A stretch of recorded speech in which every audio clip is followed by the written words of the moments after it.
할렐루야. 오늘 제목은 반석과 산성의 인도라는 제목입니다. 오늘 3절에 반석과 산성이 우리를 인도하고 지도하신다고 그렇게 말씀합니다. 이 반석과 산성은 하나님을 상징합니다. 이 반석과 산성은 우리의 구원이고 피난처가 된다는 의미인데요. 하나님이 곧 우리의 구원의 반석이 되시고 구원의 산성이 되신다는 말씀입니다. 반석과 산성이 그려내는 이미지처럼 하나님은 가장 강하고 견고하신 구원자입니다. 그분이 구원하시면 누구도 심판할 수가 없고 또 그분이 심판하면 건져낼 자가 없다고 말씀을 했습니다. 그래서 하나님은 우리를 당신의 구원의 산성 아래 우리를 숨기시고 또 구원의 반석 아래 우리를 높이 두셔서 우리를 안전하도록 보호하여 줍니다. 시편 27편 5절에도 환난 날에 여호와께서 나를 그 초막 속에 지키시고 또 은밀한 곳에 나를 숨기시고 바위 위에 높이 두신다고 말씀합니다. 환난 가운데서도 그 환난이 우리에게 미치지 못하도록 하나님이 경고하고 안전하게 보호해 주신다는 말씀입니다. 베드로가 예수님을 주는 그리스도시요 살아계신 하나님의 아들이라고 고백했을 때 바요나 시몬아 네가 복이 있다고 말씀하시면서 이 반석 위에 내 교회를 세운다 그랬습니다. 반석은 베드로가 고백한 신앙 고백입니다. 그 반석 위에 교회를 세운다는 말은 영원히 무너지지 아니하는 견고한 하나님의 교회가 되게 하신다는 말씀입니다. 여기서 반석은 곧 하나님의 구원의 보장을 말씀하는 겁니다. 오늘 또 하나님이 우리를 보호해 주시는데 어떤 사람을 보호해 주느냐? 예수를 하나님의 아들 그리스도로 믿는 사람들에게 하나님의 구원이 반석과 같이 견고하게 해 주신다는 말씀입니다.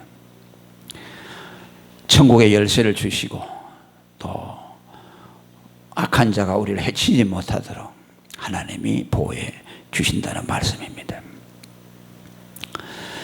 그러면서 주님께서 우리를 인도해 달라는 그런 기도를 다윗이 오늘 본문에서 드리고 있습니다. 산성이시고 반석이신 하나님께서 주의 이름을 인하여 나를 인도하시고 지도해 달라고 말씀합니다. 하나님은 우리의 구원자가 되시지만은 또 동시에 우리를 인도해 주시는 분이십니다.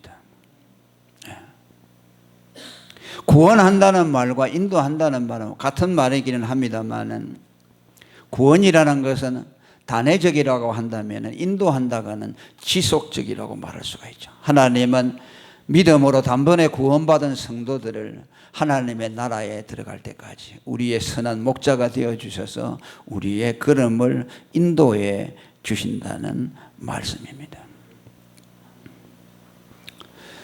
여기서 다윗이 나를 인도하시고 지도하소서라는 말씀을 들을 때에 얼핏 우리는 이런 생각을 가질 수가 있습니다. 하나님이 우리를 인도해 주시는 것은 특별한 경우에 인도해 주시는가 보다. 다윗 같은 사람들만이 하나님의 인도를 받을 수가 있는가라는 생각을 하기가 쉽습니다.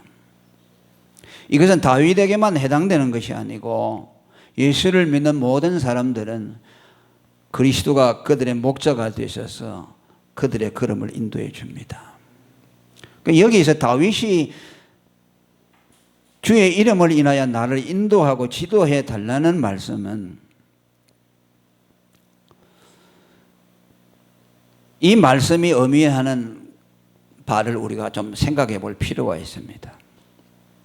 왜냐하면 하나님은 구원받은 모든 사람들을 인도하신다는 것을 이미 구약에 성도들을 인도하는 것을 통해서 우리에게 가르칩니다. 이스라엘 백성들을 광야에서 불기둥, 구름 기둥이 나타나서 그들을 인도해 주었습니다.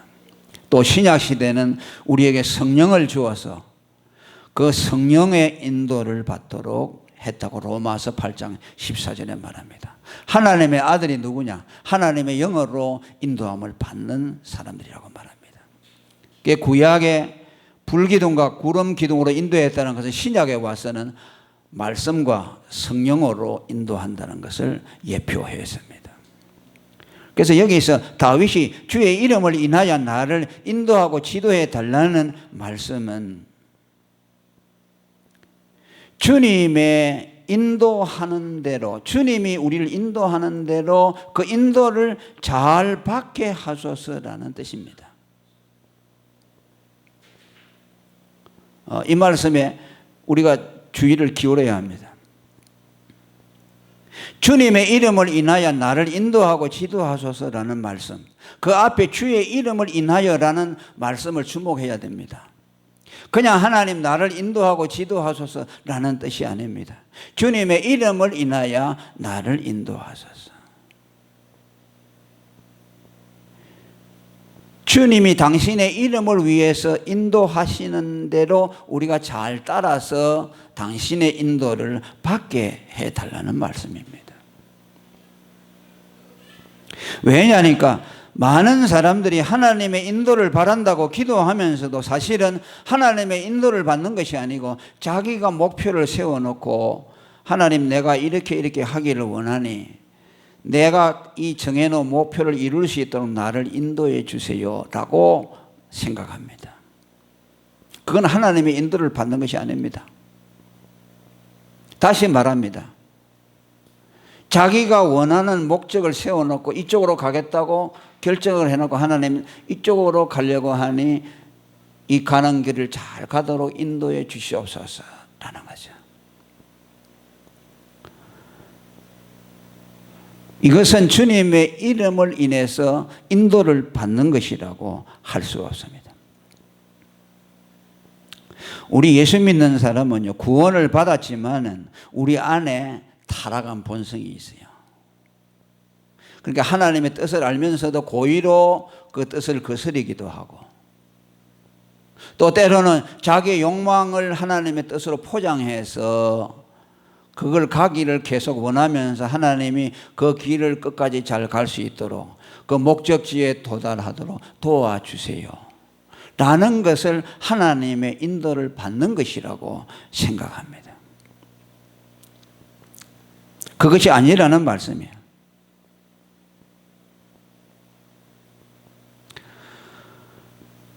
우리가 예수를 믿고 하나님을 우리의 인도자로 삼았다는 말씀은 그분이 나의 주인이 되셔서 나를 당신의 뜻대로 인도한다는 뜻이에요.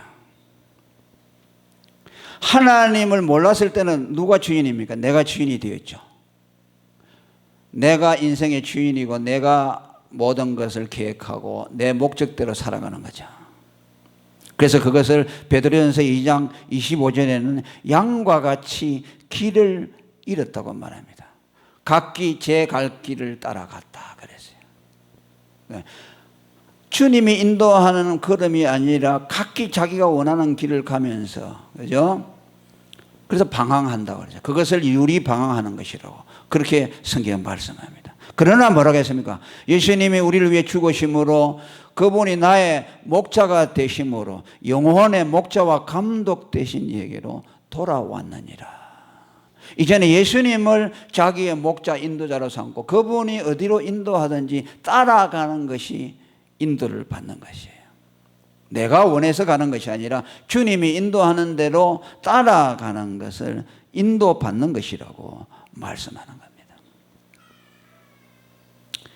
우리는 삶의 여정을 돌아보면서 나는 내가 원하는 길로 가고 있는지 아니면 주님이 인도하는 길로 따라가고 있는지 언제나 우리는 이것을 생각해야 합니다. 깊이 고민해야 합니다. 내가 원하는 대로 간다고 할지라도 그 길을 갈 수가 있어요. 하나님은 막지 않습니다. 이스라엘 백성들이 여러분 애굽에서 나와서 광야를 통과할 때에 뭐라고 했습니까? 돌아가자고 했습니다. 이 광야 길은 너무 힘드니까 우리가 나온 것으로 다시 돌아가자고 끊임없이 모세에게 요구를 했습니다. 왜? 너무 힘드니까. 근데 하나님은 어떻게 했습니까? 끝까지 자기가 의도한 목적지를 향해서 가게 했죠. 그들이 울고 불고 낙심하고 하나님을 원망했지만은 하나님이 목표한 곳을 반드시 가고야 말하죠. 근데 차이가 뭐입니까? 40일이면 갈 수 있는 가나안 땅을 43년 동안 뺑뺑 돌고 도다가 천신만고하여 도달하도록 했어요. 그럼 뭘 말합니까? 하나님은 당신의 인도하는 대로 반드시 가고 맙니다. 가는데 만일 그의 백성들이 당신의 인도를 받지 아니하면 결국은 지름길로 갈 것을 뺑뺑 둘러서 고생만 하다가 결국은 거기 간다는 말씀이죠. 자기 목적대로 갈 수 없어요. 왜? 그가 하나님의 택한 백성이라면은 그가 가는 길을 허락하지 않아요. 왜?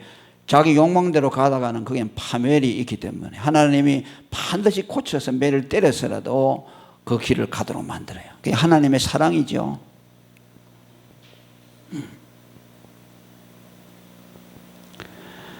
주님의 이름을 인하여 나를 인도한다는 말은 좀 더 현실감 있게 풀이를 한다면 주님의 이름에 걸맞도록 나를 인도하소서라는 뜻입니다. 이게 다윗이 믿음이 있다는 증거죠. 하나님, 내 원하는 대로 인도하지 마시고 주님의 이름을 인하여 나를 인도하시고 지도하소서라는 말씀입니다. 내 욕망을 이루는 길이 아니라 주님의 이름에 걸맞는 길로 인도해 주옵소서. 예수님이 겟세마네 동산에서 십자가를 앞에 두고 하셨던 기도가 생각나죠. 할만하시거든 이 잔을 내게 옮겨달라고 했지만은 예수님은 내 원대로 하지 마옵시고 아버지의 뜻대로 되기를 원한다고 그랬죠. 예. 그건 왜? 하나님의 뜻이 아니기 때문에 할 수가 없죠. 그 길이 인간으로 감당할 수 없는 일이지만은 십자가를 지는 것이 아버지의 뜻이기 때문에 그것을 거스릴 수가 없었기 때문입니다. 그러면 하나님이 당신의 이름을 위해서 우리를 인도하는 그 길은 어떤 길을 말씀할까요? 하나님의 이름에 걸맞는 길은 어떤 길을 말씀할까요? 그것은 시편 23편에 역시 다윗이 목자의 시에서 우리에게 말씀하는 것에도 나타나 있습니다. 그 23장 3절에 보면 자기 이름을 위하여 의의 길로 인도하신다고 말합니다. 하나님의 이름에 걸맞는 그 길은 어떤 길이냐? 의의 길이라는 말씀이에요. 할렐루야. 의의 길을 인도하는 것이 주님의 이름에 걸맞는 인도라는 것이죠. 주님은 불의의 길로 인도하지 않습니다. 아멘. 죄의 길로 인도하지 아니하고 의의 길로 인도하시는 거예요. 당신의 의가 나타나는 그 길로 인도해 줍니다. 왜? 그 길만이 생명의 길이고 사는 길이기 때문에 그렇습니다. 그런데 우리가 그 길을 볼 때는 탐탁지 않죠. 하나님 의의 길보다는 그저 편안한 길을 가게 해 주시옵소서. 우리는 그렇게 생각하죠. 그런데 하나님은 달라요. 나는 너희를 의의 길로 인도하기를 원한다. 의의 길로. 그러면 그 의의 길이라는 것은 뭘 말씀할까요? 우리가 어떻더라면 그저 옳을 의라고 하니까 우리가 하나님 앞에 올바르게 살아가도록 하는 도덕적인 의의 길을 말씀하는 것일까? 하나님이 성경에서 의라고 할 때는 무엇을 제일 먼저 염두에 두고 하시는 말일까? 그것은 곧 믿음의 길을 말씀합니다. 아멘. 하나님에게 있어서 의는 믿음입니다. 그 믿음의 길은 곧 예수 그리스도를 따라가는 길입니다. 왜? 거기에만 의가 있기 때문에요.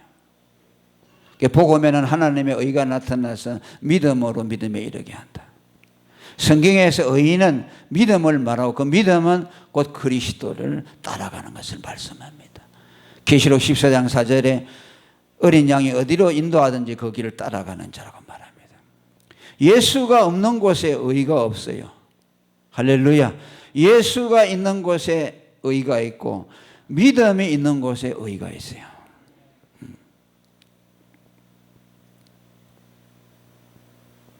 우리가 의의 길을 따라간다는 것은요, 믿음을 붙들고 예수 그리스도만을 따라간다는 것이에요.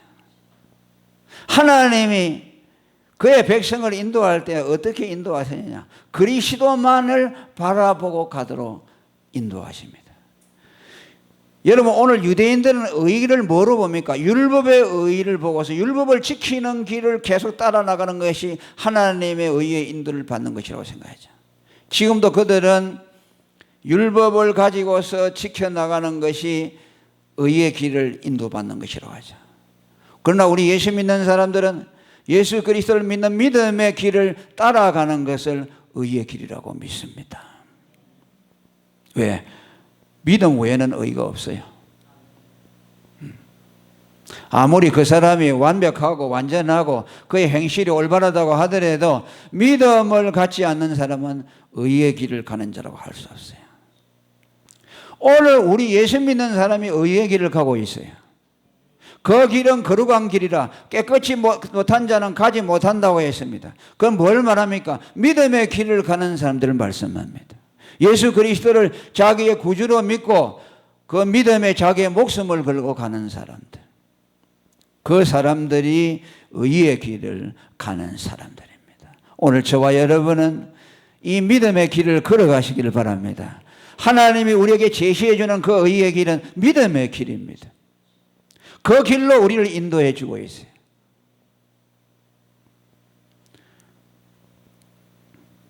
그 다음에 또 한 가지 다윗이 간구하는 기도가 뭡니까? 원수의 계략에서 건져 주기를 기도합니다. 4절의 말씀을 읽어봅니다. 시작. 저희가 나를 위하여 비밀이 친 그물에서 빼어내소서라고 기도합니다. 비밀이 친 그물에서 빼어내려는 말은 원수가 우리를 위해서 베풀어 놓은 계책에서 우리가 빠지지 않도록 건져내 달라는 말씀입니다. 우리를 해하려는 악한 원수 마귀는 우리가 망하기를 원하고 예수 믿는 사람이 타락해서 멸망에 가기를 원합니다. 그러나 그것은 그들의 소원일 뿐 하나님이 그것을 허락하지 않습니다. 그러나 때때로 사탄은 일시적으로 그의 계략이 성공하기도 합니다. 성경에는 믿음의 사람들이 잘못 길을 감으로 순간순간 마귀의 계략에 빠져서 고통을 당하는 내용들이 많이 나옵니다. 다윗도 마귀의 게임에 빠져서 인구조사를 하다가 하나님 앞에 벌을 받았어요. 그 인구조사를 한 것이 누가 했다고 합니까? 사단이 그 마음을 미혹해서 그랬다고 그래요. 베드로도 예수님의 충실한 수제자이지만은 순간 마귀로 질나간 때가 있죠. 예수님이 십자가를 지고자 할 때 그렇게 하지 마옵소서 하는 것은 바로 마귀의 소리였죠. 예수님이 그를 향해서 사단아 물러가라고 했습니다. 그들은 결코 성공하지 못하지만은 일시적으로라도 성도들 고통에 빠뜨리고 자기들의 어떤 목적을 이루기 위해서 합니다만은 거기에서 하나님은 우리를 보호해 주신다는 말씀입니다. 인간은 그것을 알 수가 없어요. 왜냐하면 우리가 가는 것은 마치 짐승들이 그 덫을 쳐놓은 것처럼 그렇게 되어 있어요. 그 짐승들이 모르고 가다가 덫에 걸리죠. 함정에 빠지기도 하죠. 마귀는 예수 믿는 사람, 택한 백성들까지로 넘어뜨리기 위해서 시험한다고 말씀했죠. 그러니까 우리는 하나님 앞에 기도해야 됩니다. 할렐루야. 다윗이 기도한 것처럼 원수 마귀가 나를 그물에 빠뜨리도록 친 그 계략에 빠지지 않도록 하나님이 도와주시고 지켜달라고 기도해야 합니다. 예수님도 제자들 향해서 너희가 시험이 들지 않도록 깨어서 기도하라고 그렇게 말씀을 했습니다. 그것은 왜냐하면 하나님만이 보호해 줄 수 있기 때문에. 우리는 몰라요. 1m 앞에 있는 것도 모르고 하루 앞일도 몰라요. 우리는 지금 나가다가 10분 후에 어떤 일을 만날지 몰라요. 안 그렇습니까? 아침에 생생하게 나갔다가 저녁에 그냥 엄청난 일을 당하는 사람들이 얼마나 많습니까? 하나님은 우리를 보호해 줄 수가 있어요. 왜냐하면 모든 것을 주장하시는 분이시고 모든 비밀을 다 알고 있는 분이죠. 마귀의 계략까지 다 간파하고 있는 분입니다. 이스라엘과 아람이 전쟁을 많이 했는데요, 전쟁을 할 때마다 이스라엘이 이겼습니다. 그런데 이기는 방법이 희한해요.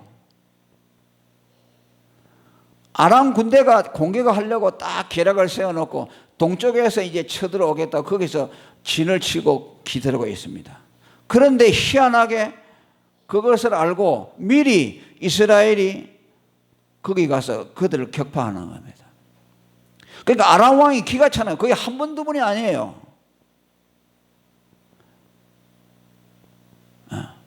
그런데 나중에 알고 보니까 저 안에 누가 내통자가 있는 것이 아니냐. 아람 왕이 그랬어요.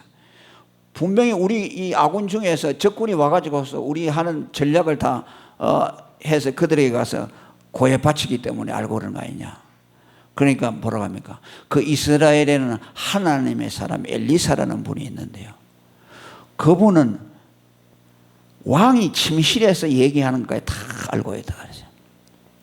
그 누가 그러죠? 하나님이 계시해 주었어요. 그러니까 저쪽에서 공격을 하면 거기 가서 먼저 쳐버리는 거죠. 그러니까 한 번, 두 번이 아닌 것이요.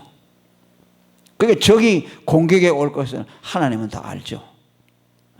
너희는 뭐라고 했어요? 네 안방에서 말한 것이 지붕 위에서 선포되리라. 대적자들이 하나님을 대적하기 위해서 업무 꾸미는 것이 하나님 다 안다고 말이죠.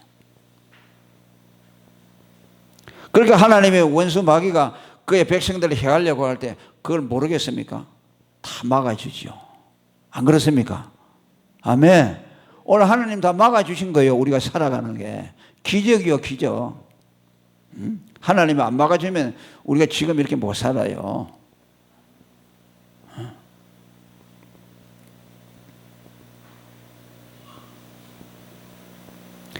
하나님이요, 우리를 얼마나 세미하게 보호해 주는 거니까요. 시편 91편 3절에 보면요, 사냥꾼의 올무에서 우리를 건져내. 사냥꾼과 같은 올무를 마귀가 놓는데 하나님 거기서 건져내 준다는 거죠. 우리가 모르는 중이에요. 아멘. 모르잖아요, 어디다가 올무를 넣었는지. 그런데 하나님이 미리 가서 그걸 다 없애해 준다는 것이요. 아멘. 또 시편 25편 15절에도 내 발을 그물에서 벗어나게 하신다고 말했어요. 물고기가 물속에 그물에 안 걸리도록, 또 새가 그물에 안 걸리도록 하나님이 거기에서 건져주신다 그 말이에요. 그러면은 이 그물이라는 건 뭘 말하느냐? 원수 마귀가 우리를 가두려고 하는 그 그물은 뭘 말하고, 하나님이 건져내려고 하는 그 그물은 뭘 말하느냐? 그 그물은요, 성도로 하여금 힘을 쓰지 못하고 무력하게 만드는 것을 말씀해요. 그것을 상징하고 있어요. 여러분, 새가 그물에 들어가 버리면요, 날개가 소용이 없죠. 아무리 파닥을 해보세요, 소용이 없죠. 독수리 같은 것도 그물에 갇혀버리면요, 그 날개가 힘이 좋아도 꼼짝을 못하죠. 날개에 잃은 새와 같이 되어버립니다. 이빨 빠진 호랑이처럼 되면. 거물이 상징하는 것은 뭐냐면, 마귀가 성도를 공격하는데 그 공격하는 것이 뭐냐면요, 무력하게 만든다는 것이죠. 거물에 갇혀서 힘을 못 쓰도록 만든다는 것이 거물에 가둔다는 뜻이요. 그러면 그 거물에 가두는 것은 구체적으로 무엇을 말하느냐? 믿음을 빼앗는다는 말씀이에요. 아멘. 믿음을 빼앗아 버려서 우리를 무력하게 만들어 버리면 마귀는 그 다음에 자기의 할 일을 진행해 나가죠. 예수 믿는 사람이 힘이 있으면 자기가 마음대로 못하죠. 믿음을 잃어버리고 그물에 갇힌 새처럼, 그물에 갇힌 물고기처럼 그런 신세가 되어버리면 이빨 빠진 호랑이가 되어서 무력하여서 아무것도 할 수 없게 됩니다. 마치 이것은 삼손이 머리털을 깎여버려서 전혀 힘을 쓸 수 없는 것처럼 되어버렸죠. 삼손이 어떤 사람입니까? 나귀 턱뼈를 가지고서 3,000명을 해치웠습니다. 창과 칼을 가지고 한 것이 아니라 나귀 턱뼈를 가지고 3,000명을 갖다가 죽였어요. 그런데 머리가 다 깎이고 나니까요, 그만 몇 사람이 와서 붙으니까 꼼짝 못하게 당해버립니다. 그러면 어떻게 했어요? 그 다음에는 뭐 믿음 잃어버리고 힘 잃어버리고 그물에 갇혀버리면 어떻게 됩니까? 그때는 마귀가 마음대로 끌고 다니죠. 그가 하나님의 택한 백성일진데 그렇게 시달리다가 나중에는 돌아오겠죠. 돌아오지만은 한동안 마귀의 밥이 되죠. 예수 믿다가 타락한 사람들, 또 믿음 잃어버려 가지고서 그냥 정말 무력하게 마귀 시키는 대로 하다가 마귀짓 하다가 돌아오는 사람도 많고 그러죠.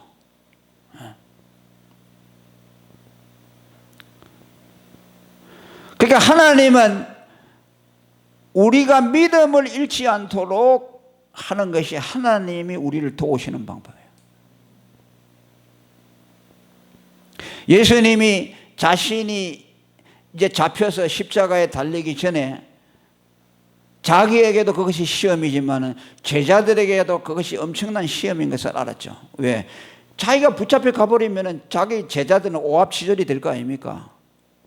다 예수 부인하게 되겠죠. 그래서 예수님이 베드로를 위해서 기도했다 그랬죠. 네가 믿음이 떨어지지 않도록 너를 위해서 기도했다. 누가복음 22장 32절에 말했어요. 그래도 베드로는 예수님을 부인했죠. 그럼 아이고 왜 예수님이 베드로를 위해서 기도했는데 배반했느냐? 기도했기 때문에 그가 회개하고 돌아올 수 있죠.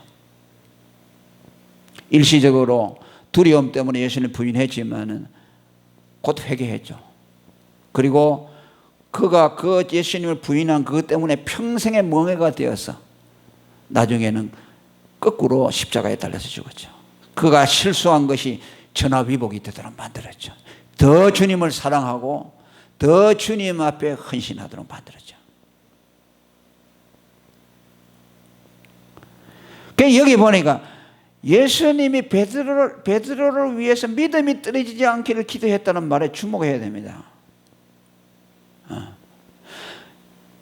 주님은 우리를 보호하고 힘을 주실 때요, 간접적으로 하세요. 직접적으로 하지 않고 우리의 능력이 되는 믿음을 주어서 그 믿음으로 하나님의 능력을 공급받아서 이기도록 만들어져요. 예수님이 그냥 내가 너를 지켜줄 것이다 라고 하지 않았어요. 내가 너를 지켜줄 것이다 라고 하지 않고 믿음을 주어서 너를 지켜줄 것이다. 할렐루야. 믿음을 주어서 너를 강하게 하고 믿음을 주어서 너를 타락하지 않도록 만들 것이야. 내가 너를 타락하지 않도록 지켜주실 것이야가 아니라 믿음을 주어서 타락하지 않도록 해줄 것이야. 이 원리를 알아야 돼요. 하나님이 우리를 도우시고 보호하시고 능하게 하시고 강하게 하시는 원리를 알아야 돼요. 그러니까 믿음을 소홀히 하고서는 하나님의 보호를 받을 수가 없다는 말이에요. 하나님이 우리를 도우는데 믿음을 주어서 돕기 때문에 믿음을 도외시하고는 하나님이 우리를 도와주실 수가 없어요. 안 믿는 사람은 하나님이 어쩔 수가 없다는 말이에요. 믿음이 없는 사람은 하나님도 어쩔 수가 없다는 말이에요. 반드시 하나님이 그 사랑하는 자를 보호할 때는 믿음을 주어서 지켜줘요. 믿음을 주어서 이기게 하고 강하게 하고 능하게 하도록 만들어 주신다는 말씀이에요. 그러니까 간접적으로 하시죠. 직접 하지 않고. 요한 1서 5장 4절에도 세상을 이기면 이것이니 우리의 믿음이라고 합니다. 할렐루야. 뭘 가지고 이기게 하느냐? 믿음을 가지고 이기더랬다. 그죠? 놀라운 말씀이에요. 그러니까 믿음이 얼마나 중요하다는 걸 알아야 돼요. 그래서 성경은 처음부터 끝까지 믿음을 말하고 있어요. 아벨의 믿음을 말하고 있죠. 노아의 믿음을 말하고 있죠. 에녹의 믿음을 말하고 있어요. 그 사람들이 언제적 사람들입니까? 원시시대, 오늘로 말하면 원시시대 사람들도 믿음이요. 아브라함, 그 뒤로 다윗, 모세, 전부 믿음이죠. 하나님은 믿음을 주어서 그들을 일으켰어요. 또 어떤 사람이 실족해가지고 넘어졌을 때도 하나님이 어떻게 일으킵니까? 그냥 손을 잡아서 일으킵니까? 아닙니다. 믿음을 주어서 일으켜요. 어느 순간에 믿음이 팍 오는 거예요. 그래서 자기가 십자가를 의지하고 자기 힘으로 일어서는 거예요. 하나님이 그를 일으켰지만은 간접적으로 일으켰죠. 믿음을 주어서 자기가 십자가를 의지하고 일어나도록 만드는 거죠. 로마서 8장 32절 35절에 보면요, 예수님이 우리를 위해서 기도하는 내용이 나옵니다. 그가 우리를 위해서 죽으시고, 그 다음에 다시 살아나시고 성취하셔서 하나님 보좌 우편에서 우리를 위해서 기도하는 자신이라고 그랬어요. 그러면서 35절에 쭉 보게 되면 뭐라고 합니까? 그 기도하는 목적이 어디냐니까 하나 그리스도의 사랑에서 끊어지지 않도록. 35절에 누가 우리를 그리스도의 사랑에서 끊으리요? 환난이나 공고나 핍박이나 기근이나 적신이나 위험이나 칼이라. 그래놓고 또 39절의 마지막에는 다른 아무 피조물이라도 우리를 우리 주 그리스도 예수 안에 있는 하나님의 사랑에서 끊을 수 없으리라고 말합니다. 그러니까 예수님이 우리를 위해 죽으시고 부활하시고 성천하셔서 하나님 우편에서 우리를 강구하는데, 그 강구하는 내용의 궁극적인 목적이 뭐냐? 그리스도 안에 있는 하나님의 사랑에서 끊어지지 않도록 기도하는 것이요. 할렐루야. 그것이 우리를 지켜주고 있어요. 오늘도 우리가 하나님의 사랑 안에서 끊이지 않는 것이요, 예수님이 우리를 위해서 기도하고 있기 때문에 그래요. 그러니까 예수님은 십자가에 죽으시고 우리의 구원을 다 완성해 놓고 지금 뭡니까? 애프터 서비스 하는 것과 같아요. 아멘. 물건을 사고 나면 애프터 서비스 하잖아. 예수님이 십자가로 구원을 다 이뤄놓고 그 다음에 이제 하나님 보좌 우편에서 또 우리가 구원에서 떨어지지 않도록 기도하고 있어요. 그 힘으로 우리가 살아가는 거죠. 그 힘으로 우리는 끝까지 구원을 한다고 말해요. 그런데 뭐라고 했어요? 하나님의 사랑이 어디 있냐? 그리스도 안에 있다고 그랬죠. 그럼 그리스도 안에 들어가는 건 어떻게 들어가느냐? 믿음으로 들어가요. 뭐 집합이라는 거죠. 이렇게 돼가 있죠. 하나님의 사랑이 여기 있고 그 다음에 이 안에 뭐니까 그리스도, 또 그리스도 안에는 뭐냐? 믿음이 있어요. 하나님이 우리를 구원해 주시는데 하나님의 사랑이 우리를 듣고 있는데 그 하나님의 사랑은 어디 있느냐? 그리스도 안에 있어요. 그리스도 안에 들어가야만 하나님의 사랑을 받을 수 있어요. 아멘. 그리스도 안에 안 들어가면 하나님의 사랑 없어요. 그래서 예수를 생명줄로 알고 붙들어야 돼요. 예수 떠나면 하나님의 사랑이 말라져 버리죠. 포도나무와 가지에 비유해서 너희는 가지고 나는 나무다. 붙어 있어야 된다. 가지가 나무에서 떨어지면 말라진다. 뭡니까? 하나님의 사랑에서 말라져 죽는다고 말이에요. 그럼 그리스도 안에는 어떻게 들어갑니까? 그리스도 안에는 믿음으로 들어가요.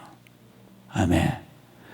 그리스도를 믿을 때에 그리스도 안에 들어가게 되고 그리스도 안에 들어갈 때 하나님의 사랑을 받게 돼요. 그러니까 하나님의 사랑이 제일 끝에 됩니까? 믿음이요. 믿음에서 하나님의 사랑을 받는 일이 시작돼요. 그리스도를 믿고 그리스도 안에 사랑에 들어가고 그리스도 사랑에 들어갈 때 그리스도 안에 들어갈 때 하나님의 사랑이 그에게 부어지는 것이죠. 우리가 경험하고 있잖아요. 예수를 믿고 그리스도 안에 들어가니까 하나님의 사랑이 우리에게 가득 들어오잖아요. 아주 뜨겁고 가슴이 그냥 감격하죠. 이걸 어디서 하나님의 사랑을 우리가 경험하겠어요? 오늘 많은 사람들이요, 하나님의 사랑을 다른 방법으로 알려고 해요. 그런데요, 출발이 믿음이에요. 어떤 사람들이 나는 하나님의 사랑에 너무 감사해요, 감격해요, 눈물을 흘리거든요. 그럼 사람들이 그래요. 아니, 저 사람은 어떻게 해서 하나님의 사랑을 깨닫나 하죠. 그거는 하나밖에 없어요. 믿음이요. 믿음으로 그리스도 안에 들어가야 돼요. 그리스도 안에 들어가잖아요. 그러면요, 성령께서 그 마음에 하나님의 사랑을 부어줘요. 하나님이 사람의 몸을 입고 오신 그 아들 그리스도가 나를 위해서 십자가에 죽으심으로 나를 구원해 주셨구나. 그것을 알 때에 하나님의 사랑이 알아져요. 제가 늘 말하지만은 뭐 하나님의 물질 복 주고 건강 복 주고 그건 사랑 축에도 못 끼어요. 근데 오늘 많은 사람들이 뭐 그런 걸 가지고 하나님 사랑이라고 하잖아요.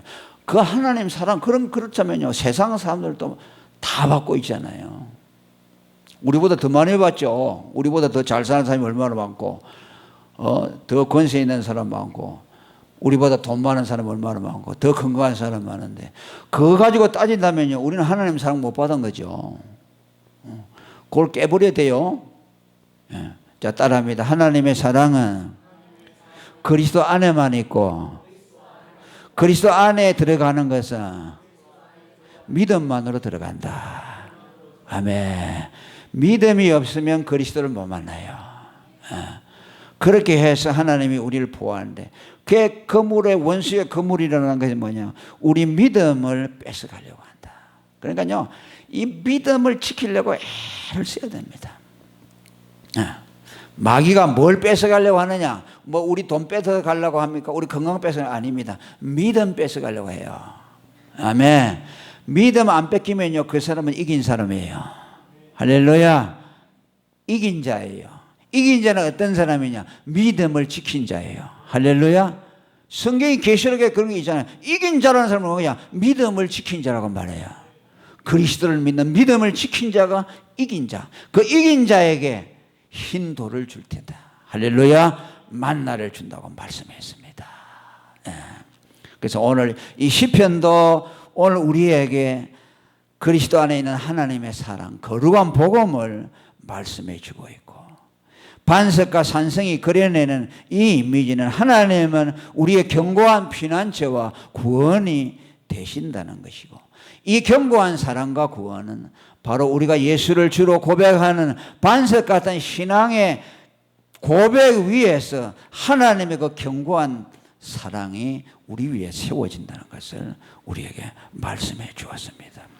오늘도 하나님은 우리를 인도하고 계시는데 어떻게 인도하느냐? 우리가 갈망하고 있는 육신적인 욕망의 인도가 아니라 그의 이름에 걸맞는 인도를 하신다. 할렐루야. 그것이 곧 의의 길로 인도하는 것이고, 그 의의 길은 믿음의 길이고 예수 그리스도를 따라가는 길이라고 말씀했고, 하나님은 우리를 거물에서 건져내기를 원하신데 그 거물은 뭐냐? 우리에게서 모든 능력을 뺏어가서 무능력하게 만들어버리는 걸 말하는데, 곧 마귀는 우리에게서 믿음을 뺏어가는 것을 통해서 거물 속에 우리를 가두기를 원한다는 것을 우리는 기억하시고, 여러분 이 마귀를 대적해서 이기는 여러분이 되기를 바랍니다. 믿음으로 끝까지 대적하시기를 축원합니다.